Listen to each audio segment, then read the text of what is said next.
Bonjour à tous en présentiel et aussi a priori en streaming. Et bienvenue sur notre workshop Pourquoi adopter le modèle marketplace en B2B avec, donc présenté par Wizaplace et avec un retour d'expérience de notre client OpiTrade avec Jérémy ici qui est le président et fondateur.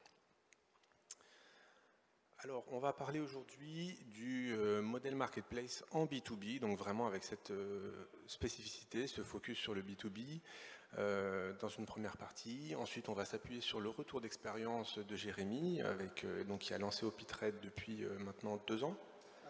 1 an et demi, donc voilà, c'est encore tout frais. Et l'idée, c'est ensuite d'avoir des questions-réponses. Alors malheureusement, tous ceux qui regardent à distance ne pourront pas nous adresser leurs questions, mais vous avez nos emails à la fin, et donc vous pourrez le faire après, et on s'assurera de pouvoir vous répondre. Alors c'est parti. Jérémy, je te laisse te présenter rapidement. Oui, bien sûr. Désolé. Oui, donc moi, c'est Jérémy Gobard, donc je suis le président d'OpiTrade. Donc, on est une marketplace B2B dédiée à la bière artisanale. J'étais distributeur de bière traditionnelle avant, et on a pivoté vers un modèle de marketplace il y a maintenant 1 an et demi. Et voilà, ravi d'être avec vous aujourd'hui pour en parler. Et moi donc Sylvain, je suis le responsable du pôle conseil chez Wizaplace et notre rôle c'est d'accompagner les porteurs de projets dans la constitution de leur stratégie par rapport à leur projet de marketplace et aussi de leur business plan pour s'assurer qu'ils soient solides et qu'ils soient prêts à affronter ce modèle qui est différent quand même du e-commerce, qui a ses spécificités. Et bien entendu, on accompagne aussi nos clients dans l'application de leur stratégie quand ce sont des clients chez Wizaplace. Alors, juste un mot sur notre entreprise.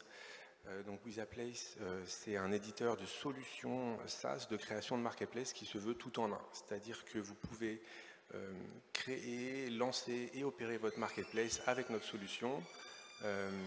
C'est une solution où vous avez un back-office pour vous en tant qu'opérateur, un back-office pour vos vendeurs et aussi un front-office pour vos clients. Voilà, donc l'idée c'est de ne pas vous concentrer sur la partie technique. On a vraiment cette capacité avec tout en un, les modules qui vont être déclenchés en fonction de vos besoins.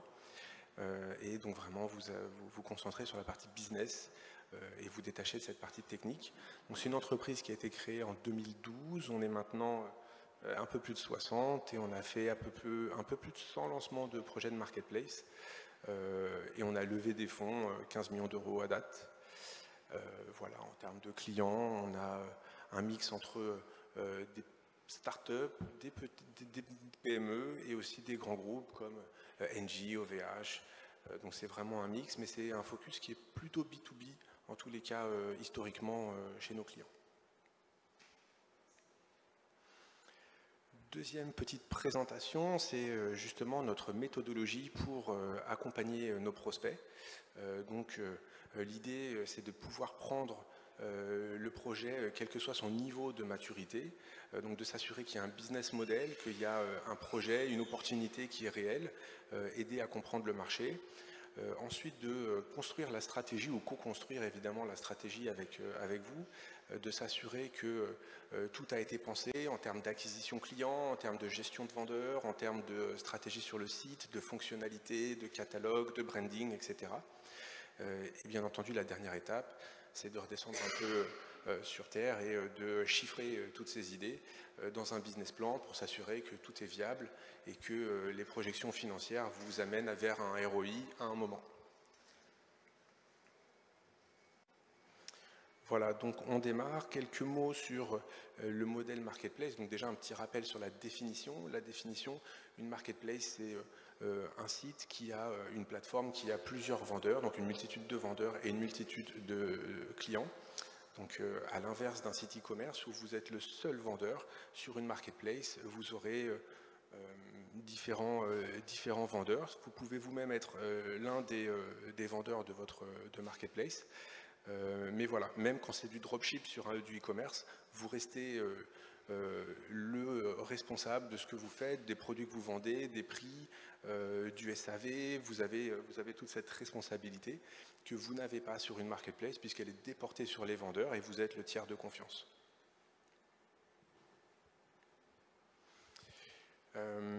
Quelques chiffres aussi pour dire que c'est vraiment la marketplace qui booste la croissance du marché du e-commerce et aussi le e-commerce B2B tel que vous savez probablement qui est en plein essor. 94% de croissance des achats B2B réalisés en ligne sur les 5 dernières années, évidemment accéléré par la crise sanitaire. Et bon, le e-commerce B2B est déjà supérieur au e-commerce B2C à l'heure actuelle. On est à peu près de l'ordre de 100 milliards sur le B2C et 150 milliards sur le B2B. Il devrait atteindre les 600 milliards d'euros en 2029, avec à peu près 50% du chiffre d'affaires qui serait généré par les marketplaces. Alors évidemment, c'est des estimations à très long terme, donc tout ça peut évoluer. Et pour se rapprocher, donc d'ici fin 2022, il est estimé que 75% des achats B2B indirects seront réalisés sur des marketplaces.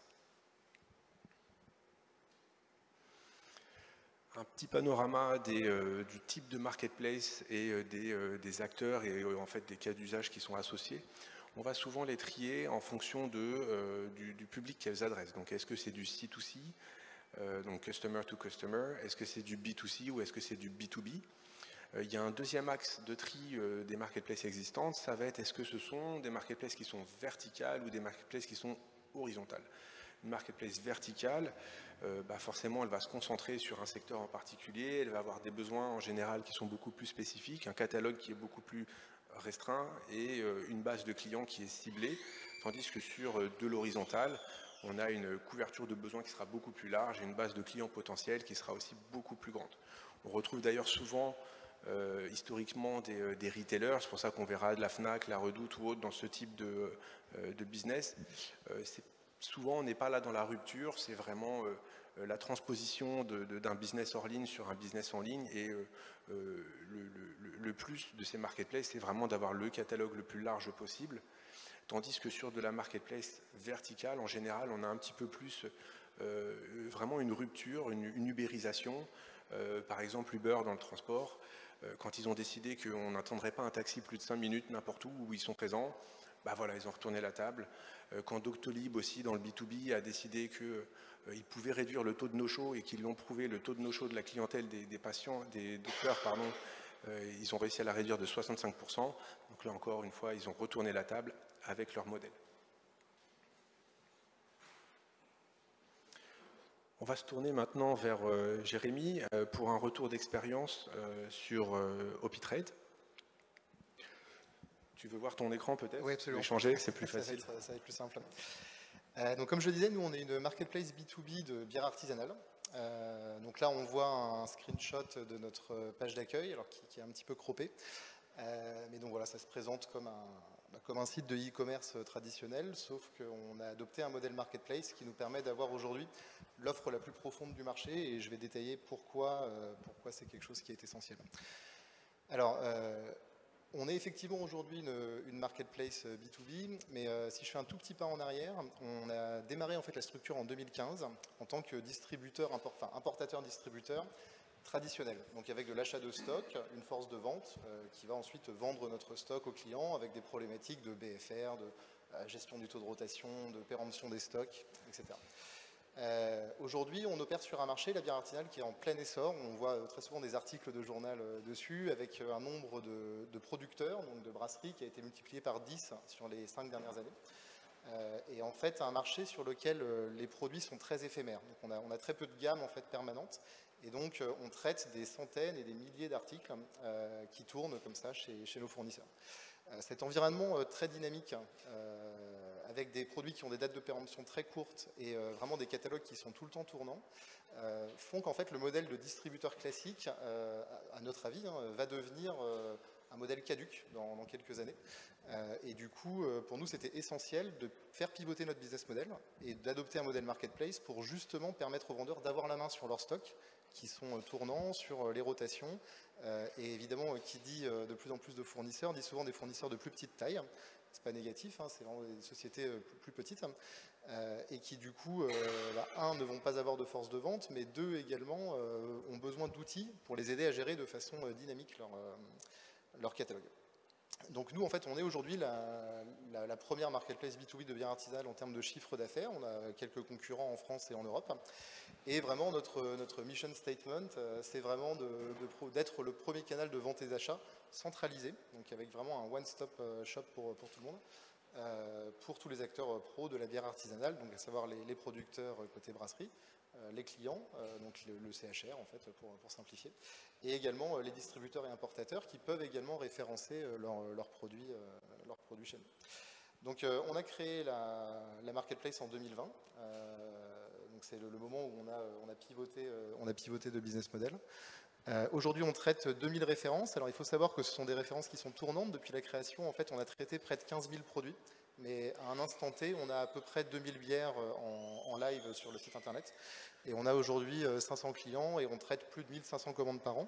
Alors, ça peut paraître très faible, mais on a en fait des paniers moyens qui sont élevés. Et on a une clientèle qui reste une clientèle de niche. Et du coup, on a quand même un taux de pénétration du marché et un nombre de commandes qui nous satisfait et qui est en croissance. Alors, pourquoi est-ce qu'on a adopté le modèle marketplace? Alors, j'en ai un petit peu parlé en introduction. Vraiment, la raison numéro 1, c'est de donner aux brasseurs, donc aux producteurs, la main sur leur gestion de stock et sur leur appro. Alors, gestion des stocks, ça leur permet de façon très dynamique de pouvoir créer des bières, en supprimer, rajouter du stock, en enlever, et de pouvoir gérer vraiment de façon très simple et très fluide leur stock de bière qui, je le répète, est souvent éphémère et très tournant. En deuxième lieu, on a en fait une population de vendeurs qui sont des sociétés de petite taille, ce qui est assez inhabituel en fait pour du B2B. Et en fait, aujourd'hui, pour donner un ordre d'idée, il y a 88% des brasseries qui ont moins de 3 salariés. Donc en fait, entre la production, l'admin, les ventes, c'est quasiment impossible d'avoir des commerciaux à temps plein. Et donc nous, en fait, on est ce bras commercial, on est ce relais commercial pour nos vendeurs. Et donc vraiment la deuxième raison principale pour laquelle on l'a créé, c'est qu'en fait, on est leur force de vente partout en France et aujourd'hui en Europe. Et ensuite, la dernière, côté client, donc de l'autre côté de la table, évidemment, notre objectif à terme, c'est de référencer en fait 100% des bières artisanales françaises sur notre plateforme. Donc en fait, de créer le catalogue ultime, dynamique, toujours à jour, avec toutes les infos dont ont besoin nos clients, pour qu'ils puissent réaliser leurs achats de façon informée et de la façon la plus efficace possible. Je vais rebondir là-dessus, c'est typiquement ce qui séduit sur le modèle de marketplace, donc ce que tu as indiqué évidemment, ce côté one-stop shop où on peut retrouver l'offre la plus large possible dans un secteur donné, et aussi venir donner des solutions à ses vendeurs autant qu'à ses clients, donc apporter de la valeur dans la mise en relation. Donc c'est vraiment les deux choses principales, et c'est ce qu'on retrouve notamment dans le B2B sur de nombreux modèles. Par exemple, on voit souvent dans le B2B des réseaux de distribution qui vont être assez compliqués parce que historiquement il y a des exclusivités ou territoriales ou des exclusivités en termes de distribution de marques. C'est ce qui a un peu freiné le e-commerce B2B notamment parce que ça fait une concurrence directe et donc en termes de contrats, d'obligations, c'est parfois compliqué, tandis que de lancer une marketplace en tant que fabricant, on peut onboarder des vendeurs, on peut donc intégrer des vendeurs tout en respectant l'ensemble de ces contraintes. Donc de donner via les adresses de livraison un cadre comme ça restreindre géographiquement la distribution d'une offre, où on peut se limiter à certaines marques qui vont être disponibles pour certains vendeurs et pas toutes. Voilà, il y a plein de choses qu'on peut faire avec le digital et la marketplace vient permettre de digitaliser des choses comme ça qui sont faites de manière hors ligne. On a aussi, nous, pas mal de clients et aussi de projets en cours de construction dans la franchise et les réseaux de distribution. Parce que là, c'est vraiment la capacité, donc, pour donner un exemple, Cash Converters, donc, qui est une franchise que vous connaissez probablement. Au lieu que l'ensemble des cash converteurs lancent directement leur site e-commerce, ça fait des économies d'une part de ne lancer qu'un site. C'est plus efficace pour être référencé sur Google, notamment quand on est en concurrence face à des back market, face à des Fnac ou autres. Et ça organise la concurrence au sein du site pour pas qu'un cash converteur qui se débrouille beaucoup mieux sur le web ou qui investit plus vienne cannibaliser son voisin. Donc c'est plus de valeur pour les franchisés et c'est un modèle qui lui correspond parfaitement.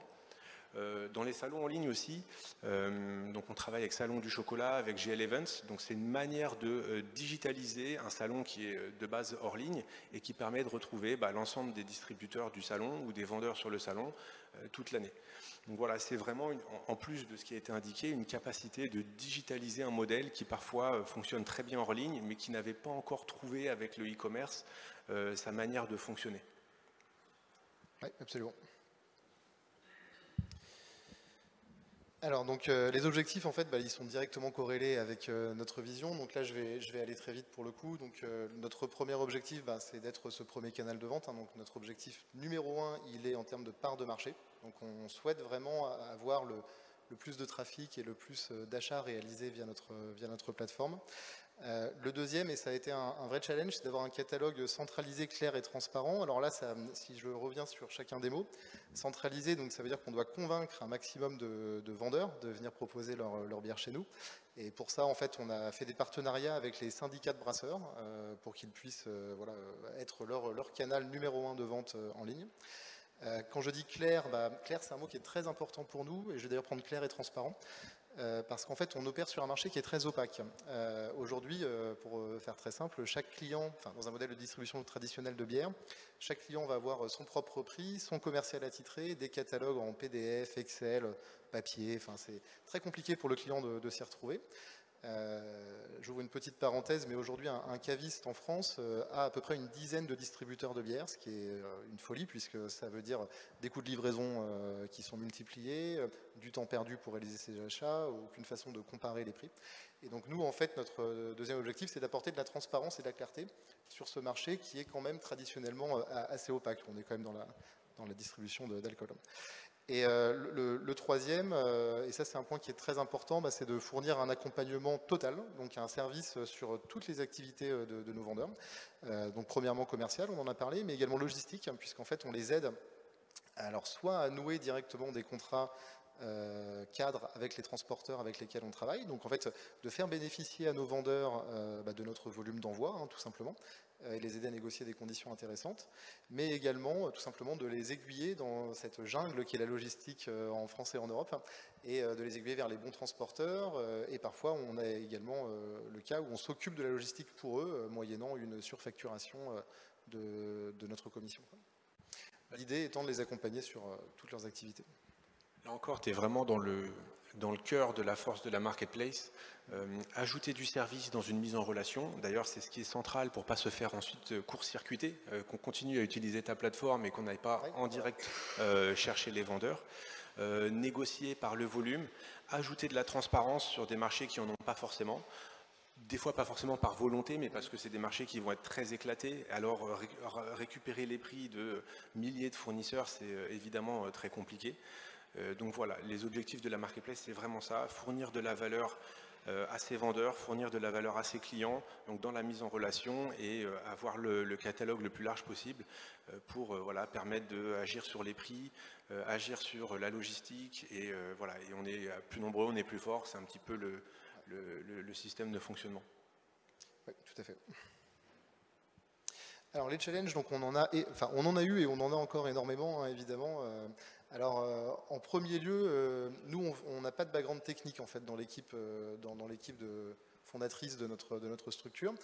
On a des backgrounds soit commerciaux, soit logistiques. Donc il a fallu très rapidement se mettre à la page sur les problématiques et les compétences techniques pour opérer et devenir opérateur de marketplace. Donc le premier challenge, ça a été évidemment de choisir le bon partenaire, et donc on est passé avec Wizaplace, on est très satisfait.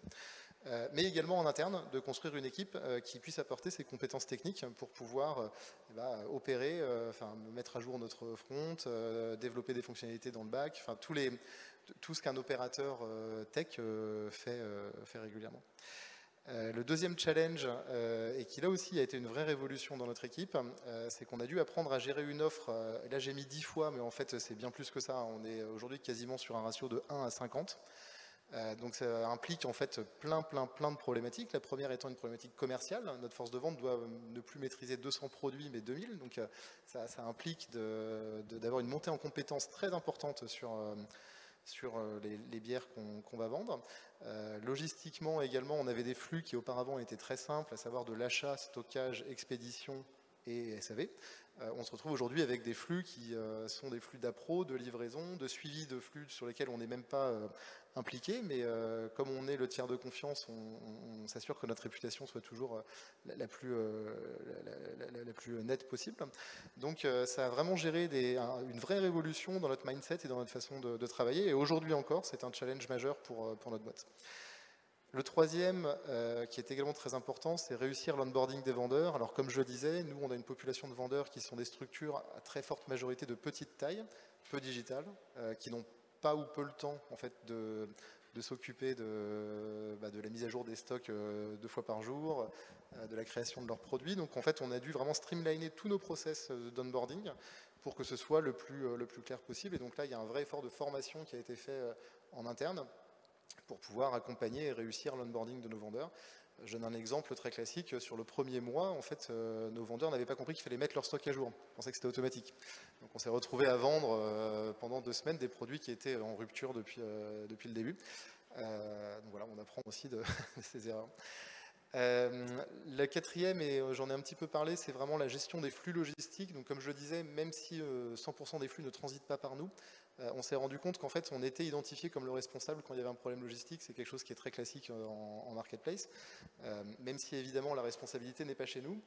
Nos clients, encore une fois en B2C c'est un peu différent, mais en B2B, quand ils achètent 5 000 € chez nous, s'il y a un vendeur qui rate son envoi, ils considèrent que c'est à nous de le suivre, et ils ont probablement raison. Et donc du coup là on a vraiment dû, encore une fois, complètement repenser la façon dont on adressait nos flux, et ça a demandé de recruter quelqu'un qui était expert dans les flux de marketplace, puisque en interne on n'était pas équipé, on n'avait pas d'expérience sur la gestion de ces transports-là. Le cinquième, et qui est un point, alors il ne devrait pas être cinquième, il devrait probablement être premier. Alors moi j'ai un background commercial, donc le chiffre d'affaires pour moi c'est vraiment le KPI clé. Aujourd'hui, on demande à nos clients, cette fois-ci, donc des bars, des cavistes, d'acheter en ligne, sachant qu'ils ont l'habitude depuis plusieurs décennies d'être visités par des commerciaux terrain, en fait. Et c'est un peu ce qu'on appelle de la négociation de comptoir, sans que ce soit négatif. C'est vraiment directement avec le client, et puis on négocie les prix ensemble. Ça aussi, ça nous demande toujours, d'ailleurs, un effort d'éducation très important pour dire à nos clients que oui, on n'a peut-être pas ou beaucoup moins de présence sur le terrain que nos gros concurrents, mais que chez nous, ils vont pouvoir trouver une offre qui est bien plus claire, bien plus transparente, beaucoup plus adaptée en fait à leurs besoins d'achat, et que ça va leur faire réaliser des économies de frais de transport, de temps, et puis on a également d'autres services à valeur ajoutée qui peuvent les aider. Et donc du coup, la commercialisation, elle demande vraiment un changement de mindset côté client, et ça c'est un combat de tous les jours pour convertir nos clients à de l'achat en ligne. Et le dernier, pareil, qui est un point sur lequel on a toujours aujourd'hui de vrais challenges, c'est de maintenir notre niveau de service. Comme je le dis, on est une structure donc, qui est en très forte croissance, à la fois en termes de chiffre d'affaires, d'offres proposées, et du coup, par corrélation directe, de nombre d'envois. Et donc, nous, on vise un taux de satisfaction client à 100%, évidemment. Et maintenir ce taux de satisfaction à 100% quand on n'a plus la main sur l'intégralité de ces process, c'est effectivement quelque chose qui est complexe à gérer. Encore une fois, peut-être qu'en B2C, c'est très simple de se retourner contre le vendeur. En B2B, nous, on est vraiment identifié comme le garant de la qualité, sauf qu'on ne peut pas être dans la brasserie pour voir s'ils envoient un produit qui est arrivé à péremption, ou si je sais pas, il y a eu un problème lors de l'emballage, ou des bières qui peuvent être oxydées. On n'a pas de visuel en fait, donc du coup ça nous demande de mettre en place des process de contrôle beaucoup plus importants que ceux qu'on avait auparavant en place, avec des audits réguliers, des feuilles de niveau de service qui doivent être signées par nos vendeurs. Et donc tout ça également crée des challenges sur l'onboarding et le suivi de notre activité.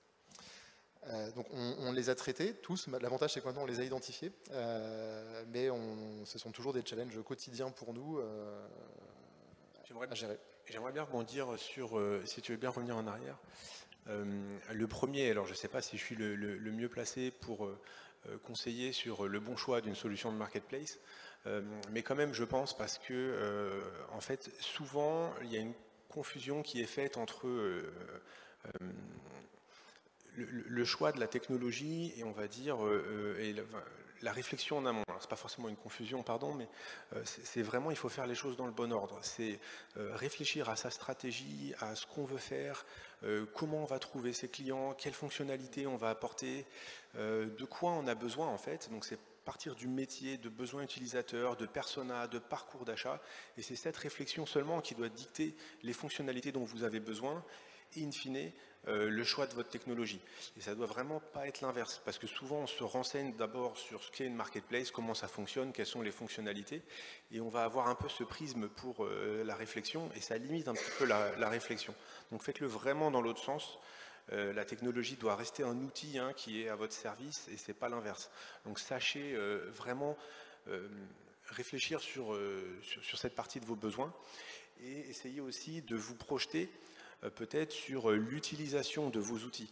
Il y a des, peut-être tu ne l'avais pas prévu, mais il y a des choses, des outils, par exemple la modération sur une marketplace. En tant qu'opérateur, vous devez modérer, donc valider l'ensemble des produits qui vont être ajoutés sur votre marketplace. Et ça peut être quelque chose sur lequel vous allez passer énormément de temps. Donc cette feature, cette fonctionnalité, il ne faut surtout pas la considérer à égalité avec une fonctionnalité qui a beaucoup moins d'importance pour votre projet.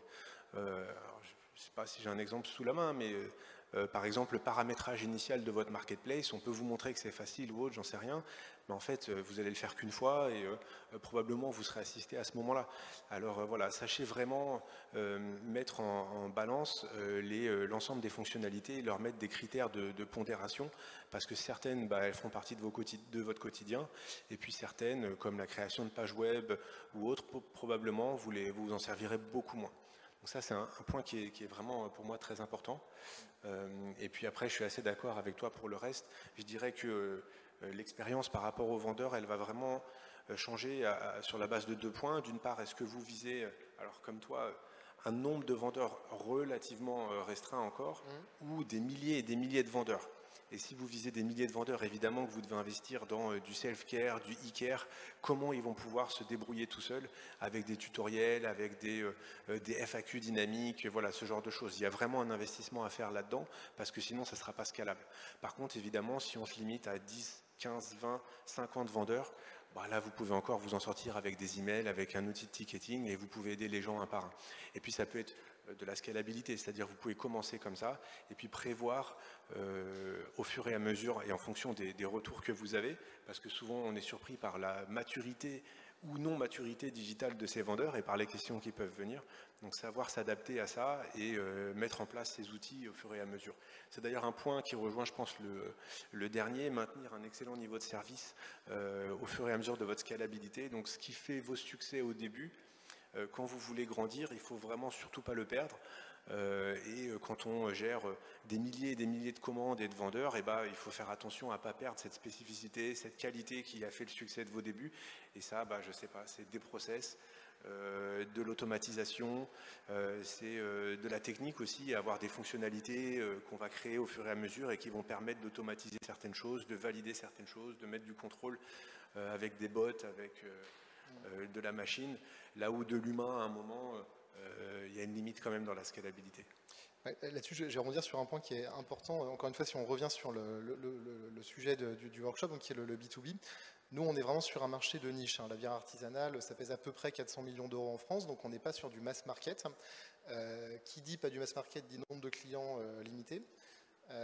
Et donc, en fait, la raison pour laquelle on n'a pas lancé l'onboarding des centaines de vendeurs en fait, avec lesquels on a déjà signé des contrats de distribution, c'est tout simplement parce que si jamais on se grille commercialement avec un niveau de service qui est mauvais, en fait, on ne peut plus rebondir. On est complètement bloqué puisqu'on a à peu près 2000 consommateurs B2B de bière artisanale en France. Là, je parle des clients vraiment spécialisés sur notre secteur. Et donc, voilà, si on trébuche, du coup, ça met en péril en fait la durabilité de notre entreprise. Donc nous, on est très très vigilants là-dessus. Alors, on accélère sur l'onboarding, mais c'est vrai, tu le dis très bien, on a toujours aujourd'hui, entre guillemets, uniquement 200 vendeurs sur les 2000 potentiels en France, quoi. Et c'est volontaire, c'est pour éviter ça. Alors donc sur le déroulement du projet, alors nous on a vraiment eu un lancement que je qualifierais de très classique en fait. Donc en 2019 on a lancé la réflexion sur un pivot de business model. On était arrivé à la conclusion qu'on voyait dans l'environnement dans lequel on opérait, concurrentiel avec de plus en plus de sociétés de distribution de bière, une offre qui est toujours plus éclatée, toujours plus segmentée, avec un nombre de vendeurs qui explose. On avait du mal à croire encore à un modèle d'entrepôt-vente, en fait, de distribution classique de vente, sachant que les bières artisanales sont des produits qui ont des dates de péremption très courtes. Et donc on a commencé à réfléchir à une autre manière de distribuer de la bière en France, et donc on a démarré en fait le projet Marketplace en 2019.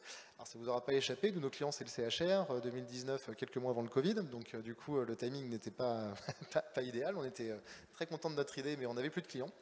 Donc en fait en 2020 on a réalisé une levée de fonds pour financer le projet et on a commencé à travailler donc, sur tous les process, le design de la marketplace avec Wizaplace. L'objectif étant de lancer dès la réouverture de nos clients, donc entre mai et juin selon la typologie. Donc on a démarré le travail à la fin du premier semestre de l'année dernière. Et donc là, nous, ce qui nous a bien plu avec Wizaplace, encore une fois, je ne suis pas lié avec, avec vous, mais c'est quelque chose qui a très bien fonctionné, c'est qu'en fait, nous, on est une petite structure, hein, on est 14, et donc, enfin, à l'époque, on était moins, hein, en 2020. Et donc, moi, je voulais vraiment quelque chose qui soit très agile. Je voulais vraiment avoir la possibilité d'avoir un interlocuteur disponible, qui comprenne nos contraintes de changement de planning, et avec lequel on puisse échanger de façon quasi quotidienne ou à minima avec plusieurs touchpoints dans la semaine. L'idée étant de pouvoir avoir vraiment quelque chose qui soit customisé à notre besoin et qu'on puisse lancer très rapidement. Et donc en fait on a eu un time to market hyper rapide, puisqu'en fait on a lancé la marketplace en août 2020, et donc au total entre le début vraiment le début du lancement technique de la marketplace et le moment où on a lancé commercialement, il y a eu à peu près 3 mois. Et donc voilà, c'est hyper rapide. Alors on a beaucoup bossé, Wizaplace également, hein, je vous ai mis durement à contribution. Mais en tout cas, c'était vraiment l'argument numéro 1 pour nous, c'était de pouvoir avoir quelque chose qui soit fonctionnel à la reprise de l'activité post-Covid. Et donc du coup, c'est ce qui s'est passé et on en est très content. Et moi, je voudrais juste rebondir là-dessus parce que c'est très important pour moi. Mais voilà, la capacité, donc d'une part, de bien réfléchir, ce que tu as fait, et ensuite, une fois qu'on a sa conviction, de se lancer assez rapidement, avec donc un time to market rapide pour vite aller vérifier le marché, valider ses hypothèses, valider son business model, et quand même avoir sélectionné un outil qui peut être évolutif, qui est basé sur de l'API, etc., ça te permet de lancer un MVP rapide et ensuite de t'adapter au fur et à mesure de tes besoins et de faire évoluer ton produit. Mais cette démarche agile dans le digital et notamment dans la marketplace où on n'a pas de stock, on peut assez facilement pivoter son modèle. C'est vraiment quelque chose qu'on pousse et qu'on recommande. Donc voilà, je ne saurais que te féliciter. Ouais, après, on arrivait déjà avec une base client, on connaissait les problématiques du marché. Enfin, l'avantage de notre pivot, c'est qu'on faisait ça depuis plusieurs années, et donc on avait, enfin, on l'a pas fait en 2 mois. C'est un projet qu'on a mûri probablement sans le savoir pendant longtemps. Puis à un moment, l'évidence est arrivée en se disant, mais on peut pas continuer comme ça marchera plus en fait, quoi. Il faut s'adapter aux nouvelles façons de fonctionner sur notre business. Alors les bénéfices, ils sont énormes en fait pour nous. Alors j'ai mis la marketplace révolutionne la mise en relation entre les brasseries artisanales et les professionnels. Donc ça c'est ce que nous on espère faire. Mais la réalité aujourd'hui, c'est que les brasseries artisanales peuvent maintenant vendre partout en France. Donc en fait la révolution, c'est qu'un brasseur à Toulouse aujourd'hui peut envoyer 2 cartons à Nantes, 3 à Lille et 2 à Lyon. Quelque chose qu'il ne pouvait pas faire avant. Et ça, nous, on l'aide avec nos solutions de groupage logistique et de services à valeur ajoutée. Donc, on a vraiment révolutionné la façon dont les clients et les brasseurs transactent ensemble, en fait, sur la plateforme. Et les résultats financiers sont tout à fait satisfaisants pour le moment. Donc, on a multiplié notre CA par 3 en 1 an. Sur une année Covid, en plus 2021 qui a été très compliqué sur le premier semestre, donc on en est très satisfait. Et puis, on a réussi à onboarder une grande partie de nos clients sur ce projet avec nous. Et on a chaque jour des nouveaux prospects ou des nouveaux clients qui nous rejoignent. Donc la conversion a été compliquée au début, mais aujourd'hui on fait sauter un à un les verrous, les billets d'achat dont je parlais tout à l'heure. On arrive à convaincre nos clients de nous suivre dans ce nouveau modèle de commercialisation. Voilà. Et l'ambition, alors on a commencé à aller à l'international, ça c'est aussi un vrai un vrai avantage du modèle marketplace, c'est qu'en fait rien n'empêche un bar espagnol ou portugais ou belge, qui sont des pays dans lesquels on a une activité commerciale aujourd'hui, d'acheter chez nous. L'alcool est un marché qui est régulé au niveau européen, donc on peut le faire, on peut le vendre d'un pays à l'autre sans trop de contraintes. Et donc du coup, pour nous, c'était très intéressant de voir que de plus en plus de clients qu'on a rencontrés sur des salons ou qui juste via nos campagnes de mailing et d'acquisition digitale, d'eux-mêmes en fait se connectent sur notre plateforme et commencent à acheter chez nous. Et ça, c'est vraiment très satisfaisant parce que ça montre qu'on arrive à avoir un modèle qui a une scalabilité, je ne vais pas dire prouvée, mais en tout cas potentiellement importante. Alors, pour finir, donc, on a préparé une petite liste de 12 and don't. Alors, évidemment, ce n'est que mon modeste retour, donc j'imagine que ce ne sera pas adapté à tout le monde, ni, enfin, pas à toutes les activités, ni à tous les opérateurs, mais en tout cas, nous qui sommes vraiment, qui étions une TPE, avec un background pas de start-up, hein, vraiment de commerçants, voilà en tout cas le retour d'expérience qu'on peut proposer. Donc les 12, et ça c'est quelque chose que vraiment on a mis trop de temps à faire, c'est qu'en fait il faut intégrer tout de suite le modèle marketplace dans le business model et le modèle opérationnel de la société. Donc au début en fait on avait continué à avoir les deux activités en parallèle. En fait, on a mis du temps avant de comprendre que finalement, on était en fait un vendeur sur notre propre plateforme, mais que notre métier maintenant, c'était opérateur de marketplace. Et ça, c'est important parce qu'en fait, ça conditionne toutes les embauches qu'on réalise, où est-ce qu'on investit nos ressources. Et du coup, on a mis du temps avant de se dire, attends, en fait, non, on va arrêter d'acheter du stock. Maintenant, on pivote à 100% et effectivement, pour des brasseries qui sont très lointaines, comme des bières américaines, on va continuer à faire de l'import de façon très marginale, mais par contre, sur nos partenaires habituels, on va maintenant adopter un modèle marketplace à 100%. Et ça, on aurait dû le faire beaucoup plus vite, ça nous aurait évité des problématiques de BFR et de gestion de trésor importantes, surtout en période de confinement, comme on a pu les connaître. Le deuxième, qui est vraiment un point entre guillemets très bateau, mais en fait, nous, on s'est fixé des objectifs assez précis de croissance. Là, je ne parle pas de chiffre d'affaires, je parle vraiment d'onboarding de vendeurs. Et encore une fois, on ne voulait pas brûler les étapes. On reste une petite structure, on n'a pas de ressources illimitées. Aujourd'hui, on n'est pas équipé pour gérer 2000 fournisseurs. Toi, tu l'as dit très justement, il faudrait qu'on ait des outils d'automatisation qu'on n'a pas aujourd'hui ou qu'on ne sait pas mettre en place en interne. Donc, on s'était fixé des objectifs qu'on essaye de tenir sur la partie croissance de notre activité. Le troisième, qui est également quelque chose qu'on retrouve très souvent, mais évidemment se lancer dès que possible. Nous, notre première version du site était absolument horrible. Elle marchait très bien en back-office avec Wiza, mais je veux dire en front, on avait investi très peu. Mais ça nous permettait d'avoir tout de suite les retours des clients. Et ça nous a permis de se lancer tout de suite et surtout d'être le premier à se lancer, puisqu'on a d'autres concurrents qui bossaient sur des projets en parallèle, notamment des startups qui étaient en incubation. Et on a été les premiers à faire le go-to-market et ça nous a permis d'avoir un avantage qui est aujourd'hui encore un avantage important puisqu'on a pris de l'avance commercialement sur nos concurrents. Le quatrième, et ça qui est un point pareil qu'on n'a pas identifié tout de suite, hein, c'est vraiment de leverager le modèle marketplace pour mettre en place des offres différentes commercialement. Alors c'est quelque chose en fait auquel on n'avait pas pensé. Mais par exemple aujourd'hui on fait du bundle multi-brasseurs, ce qui fonctionne super bien, notamment des bundles géographiques hein, avec des brasseurs qui sont géographiquement très proches les uns des autres. Quelque chose qu'on ne peut pas vraiment faire en temps normal parce que ça nécessiterait d'acheter beaucoup de stock. Et donc on a comme ça des offres qui sont calibrées pour nos clients et qui plaisent beaucoup. Et ça c'est quelque chose qu'au début on s'était dit non mais en fait on va faire que du picking. En fait non, aujourd'hui on s'amuse à faire vraiment des offres qui sont commercialement intéressantes et qui permettent de faire grimper les paniers d'achat. On a également lancé une offre de leasing.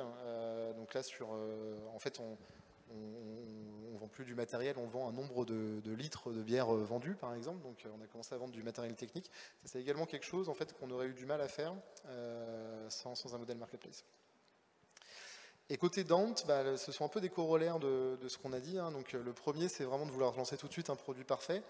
On a eu des gros débats en interne sur le lancement de notre premier site internet, hein, qui était vraiment évidemment pas celui dont on aurait rêvé, mais qui nous a permis tout de suite de faire du business. Et encore une fois, nous, on est vraiment orienté chiffre d'affaires. Et donc, ça permettait de commercialiser tout de suite les offres. Même si on a dû parfois un peu éduquer nos clients pour leur expliquer que c'était pas la version finale. Le deuxième, et ça c'est un point vraiment là, sur lequel on est complètement passé à côté, c'est qu'au début, on a mis du temps à internaliser le développement de certaines de nos features clés. Et là, je parle notamment de notre front office. Donc le back, évidemment, est chez Wiza. Mais côté front office, on est passé longtemps avec des agences sur lesquelles on n'avait plus la main. Et en fait, l'embauche et le recrutement d'une équipe de développeurs et product managers a révolutionné la façon dont on a fait évoluer notre plateforme. Et c'est ça qui nous permet justement de lancer les innovations. Donc moi, vraiment, comment dire, une recommandation forte, c'est une fois qu'on a prouvé et qu'on a notre proof of concept, j'aurais voulu, si je pouvais revenir en arrière, embaucher plus rapidement une équipe de développeurs. Le troisième, j'en ai déjà parlé, c'est référencer tout de suite l'ensemble des vendeurs. Encore une fois, marché de niche, peu de clients, on ne veut pas se brûler, donc, mais ça, on a déjà touché le point. Et le quatrième, c'est de ne pas investir dans une équipe de sales immédiatement. Alors au début, encore une fois, ça prouve un peu notre naïveté sur les modèles d'e-commerce, mais on était assez convaincus que l'acquisition digitale serait le vecteur numéro 1 en fait, de croissance sur ce modèle. Évidemment, c'était faux. Donc du coup, on a dû embaucher des équipes de vente, mais qui ne sont pas des équipes de vente de distribution, mais des équipes de vente de produits tech, donc avec des compétences complètement différentes. Et donc, ça nous a, là aussi, on a perdu un peu de temps et ça nous a demandé de repenser un peu la façon dont on construisait nos équipes. Et donc, voilà, c'est quelque chose également qu'on n'a pas fait assez vite, je dirais. Super, merci Jérémy. On me fait signe qu'on a fini en termes de temps, donc s'il y a des questions ici dans la salle, on va les prendre plutôt juste à côté pour pouvoir clôturer. Et s'il y a des questions pour ceux qui nous regardent en streaming, donc vous avez ici nos emails, n'hésitez vraiment pas, on sera ravis de pouvoir vous aider et de répondre à vos éventuelles questions. Voilà, donc merci à tous pour votre attention et je vous souhaite une excellente journée.